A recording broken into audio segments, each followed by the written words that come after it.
The revolution will be televised. It will be brought to you by me and brought to me by you. It will show pictures of what needs to be seen and some things that don't. Oui, est-ce que vous pourriez nous expliquer un peu le concept? C'est son idée. Ouais. Ben, on a déjà été sauveteurs, donc on a récupéré nos anciens gilets parce qu'on est ici aujourd'hui pour se battre, puis éventuellement sauver l'éducation. Donc c'est notre slogan aujourd'hui, on veut la sauver. Puis comment sauver l'éducation? Ben, on va y aller une étape. La première étape aujourd'hui, c'est de dire qu'on n'est pas d'accord avec ce qui se passe. Puis on va espérer que ça fonctionne. Êtes-vous pas d'accord avec la hausse ou vous voulez la gratuité scolaire ou quelles sont vos positions? Ben moi, en premier lieu, mon premier combat, c'est la hausse, pour tout de suite. Ouais. Moi, je suis pas mal d'accord avec elle. C'est sûr qu'idéalement, ça serait bien que l'éducation soit accessible à tous et que ça soit gratuit. Mais déjà, si on réussissait à faire abolir la hausse, ça serait déjà une belle victoire, je pense. Mais il ne faut pas s'en laisser passer une, finalement. Parce que si on accepte ça, ben là, après... Pensez-vous que si le gouvernement faisait des compromis, donc il y aurait une hausse, mais pas aussi élevée que celle qui est prévue présentement, ça pourrait être une option ou non? Bien, ça pourrait déjà être mieux, puis peut-être la répartir sur, je sais pas, 7 ou 8 ans pour que les coûts d'année en année soient moins élevés. Il faut quand même faire attention aux compromis qu'on va accepter parce qu'ils peuvent facilement nous éblouir avec quelques miettes. Puis nous, on veut vraiment une éducation qui est vraiment le plus accessible possible. Je dis pas gratuite, mais je dis avec des avantages qui va nous permettre d'évoluer dans la société, qu'on ne sera pas endetté en sortant de l'école. On veut vivre après, on veut travailler. Puis tant qu'à payer, il faut que ça change. Il faut qu'on ait des meilleures conditions d'enseignement, qu'on ait des meilleurs profs, que ça vienne avec aussi finalement. Parce que est-ce que l'argent qu'on va donner va vraiment nous revenir? Ça a pas, en tout cas, ça a été prouvé que ça ne serait peut-être pas. Vous étudiez en quoi? Moi, je suis en animation recherche culturelle à l'UQAM. En sciences humaines au CVM. Et moi, je fais une maîtrise en théâtre à l'UQAM. Ben, merci beaucoup. Merci. So please introduce yourself and talk about what brought you out here today. Okay, so my name is Miriam Zaidi. I'm a McGill student. The reason why I'm here is to protest the tuition hikes that the government has proposed and is pushing. Yeah. Now, this movement in many ways began last year, the current campaign against the tuition hikes, but it's also related to an ongoing student movement here in Quebec. And you were out in the streets participating in 2005. At that time, you were in CEGEP? Yeah. So do you want to tell us a little bit about what you saw in 2005 in terms of student opposition to this idea of education as a commodity and what you see today?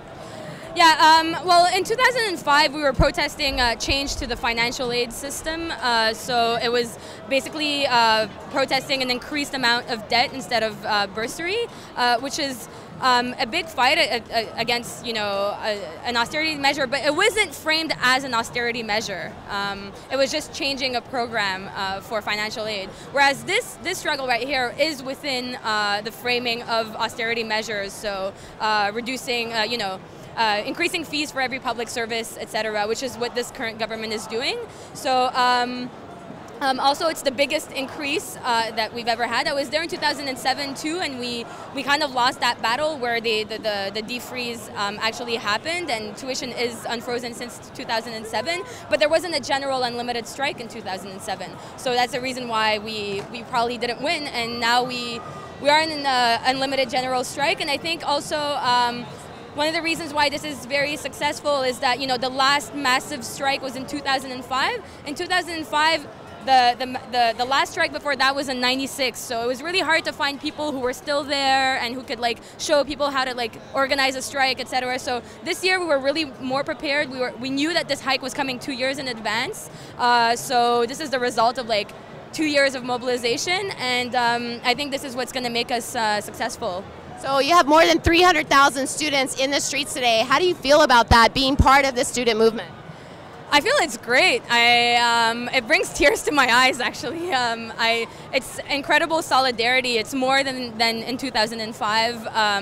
And I think the fact that the government this time is really not open to negotiating is frustrating a lot of students, which is leading to universities like McGill going on strike, a lot of strike votes last week. You're seeing McGill was never on strike like it is this year. You see a big difference. Concordia is on strike as well. So, you know, as the government is going to have to fold, but the movement is still ongoing. There are still strike votes to come up. So, yeah, I'm really excited for that.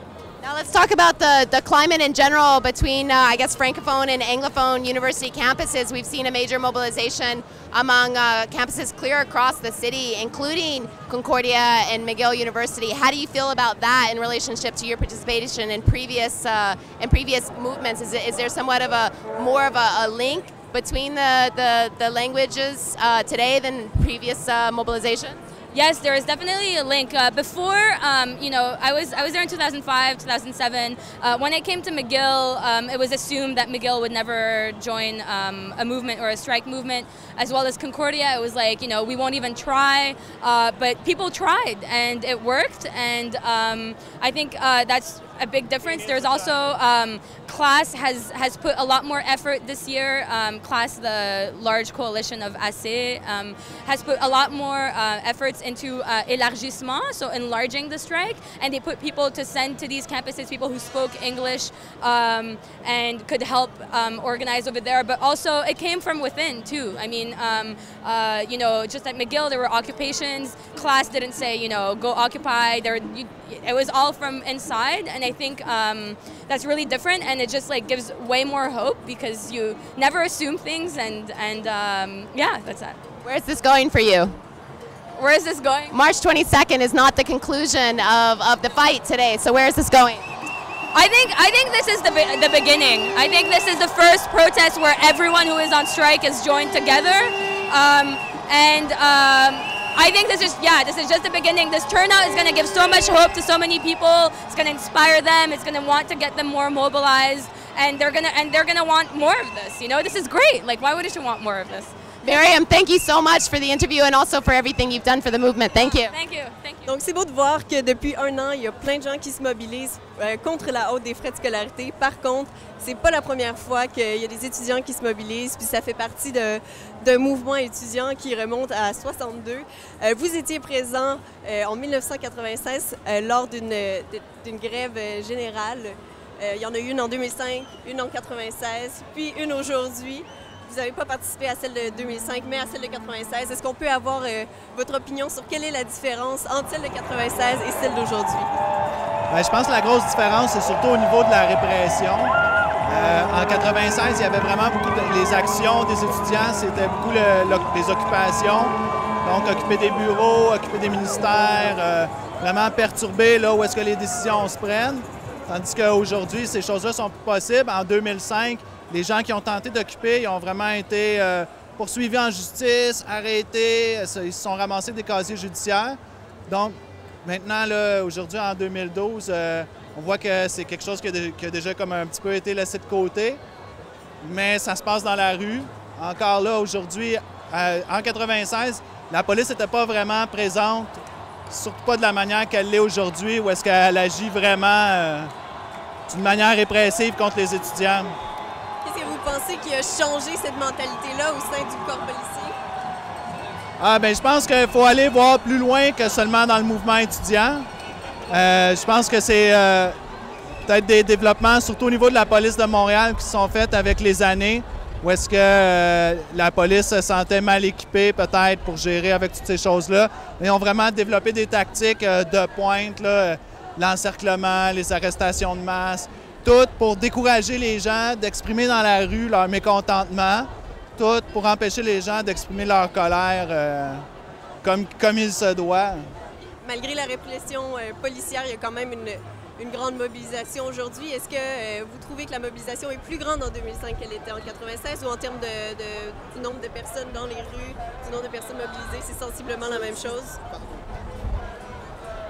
Ouais, je pense que visiblement, il y a beaucoup plus de gens aujourd'hui en grève, beaucoup plus de gens qui sont mobilisés. Je pense aussi qu'il y a une grosse partie de la population qui est mobilisée. Moi-même, je suis travailleur, j'ai des enfants.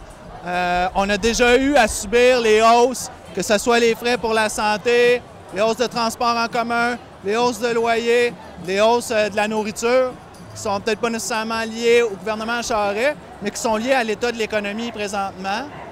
Donc, s'il y a un mouvement aujourd'hui, moi, je suis absolument prêt à l'appuyer à fond, parce qu'il faut dire non à ces choses-là. Puis on a le droit d'être en colère. Il faut que les choses changent. C'est pour ça que je suis ici aujourd'hui. Puis est-ce qu'en 96, les universités anglophones, McGill et Concordia, étaient aussi présents qu'aujourd'hui? Ah, je pense que non, mais j'ai un vague souvenir seulement de ça. OK, parfait. Puis où est-ce que ça s'en va pour vous? Est-ce que vous allez continuer de vous impliquer autant que vous le faites présentement? Bien, certainement, sinon plus. Puis je pense que le gouvernement n'aura pas le choix de reculer. Effectivement, parce que ça ne se termine pas aujourd'hui, le 22 mars, mais c'est un effort qui doit continuer. Exactement. Bien, merci beaucoup pour cette entrevue. De rien. Alors, je suis présentement avec Jean-François Sylvestre, qui fait partie du syndicat de la fonction publique du Québec. Alors, j'étais assez surprise d'apercevoir vos drapeaux. Qu'est-ce qui vous a motivé à venir ici aujourd'hui? Bien, nous, on travaille directement dans les services publics. Puis la hausse des frais de scolarité vient de nous toucher directement parce qu'on est contre la privatisation puis l'augmentation de tous les tarifs dans la fonction publique ou de tout ce qui touche, dans le fond, au secteur public, parce que c'est gratuit, il faut que ça soit accessible à tout le monde. Puis je pense que c'est ça la base du Québec, c'est que ça soit égalitaire pour tout le monde, puis on est ici pour ça.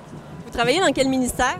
Moi, j'étais à la Justice, ministère de la Justice, un endroit où les gens, c'est supposé d'être gratuit, mais à part d'être un criminel puis d'avoir le droit à un procureur, sinon vous êtes obligé de vous payer un avocat pour pouvoir venir, puis c'est encore une autre aberration. Fait que c'est pour ça qu'on est un peu ici, là.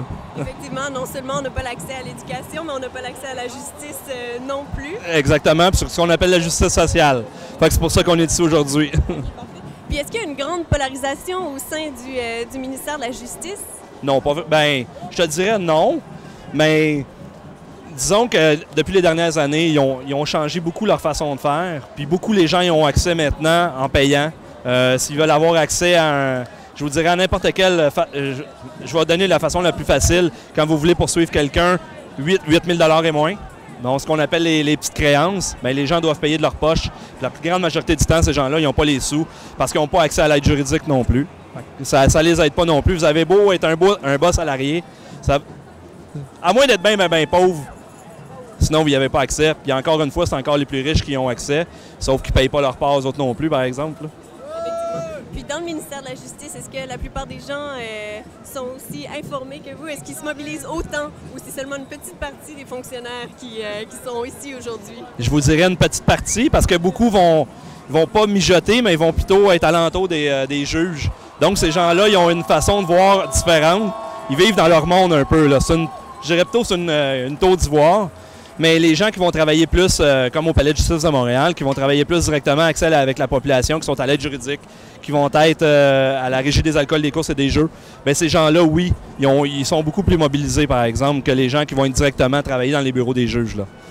Puis pensez-vous qu'une mobilisation comme celle qu'on a aujourd'hui peut vraiment apporter un changement? Parce qu'on entend souvent que le changement peut seulement venir du haut.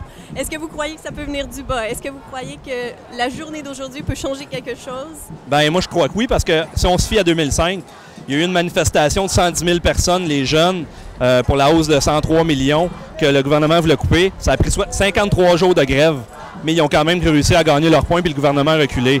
Là, il n'a pas l'air à vouloir reculer, mais celle-là, je ne sais pas combien qu'on va être. J'ai hâte de voir les chiffres ce soir, mais on doit être en haut de 200 000 personnes comme il faut. Si le gouvernement ne recule pas avec ça, il y a un foutu problème dans notre société, là. Oui, puis il y a eu entre autres 8 grèves générales illimitées depuis que le gouvernement essaie d'augmenter les frais de scolarité. Est-ce qu'en général, ça fonctionne ou non? Vous avez déjà répondu pour 2005, mais êtes-vous au courant pour les autres? Bien, regardez, la génération qui nous mène maintenant est une génération qui était là en 1968. On pense à des Louise Arel, on pense à des Gilles Duceppe, on pense à Claude Charron, il n'est plus en politique active. On pense à Bernard Landry, qui n'est plus en politique active, mais qui a encore son mot à dire. Ces gens-là en ont fait des manifestations. Ils ont gagné leur point quand même en 1968 et ils sont devenus une classe dirigeante importante. Fait que les porte-paroles aujourd'hui qu'on voit, probablement les Gabriel Nadeau-Dubois et tous les gens de la FERC, de la FEC, je pense que ces gens-là vont avoir un pied à terre, probablement en politique active un jour. Mais moi, je pense que c'est important. Il y en a eu beaucoup, il y a beaucoup de monde qui vont nous dire à la télé, le monde de droite, que ça n'a jamais rien donné, mais c'est pas vrai. Les grèves étudiantes ont toujours donné quelque chose, puis il y a des résultats à la fin de tout ça. Et je pense que celle-là, elle est encore plus grosse que je pensais, parce qu'il y a vraiment, vraiment beaucoup de monde ici, là. Okay. Bien, merci beaucoup pour le beau message d'espoir. apprécie votre présence ici aujourd'hui. Merci beaucoup. The revolution will be televised. It will be brought to you by me and brought to me by you. It will show pictures of what needs to be seen and some things that don't.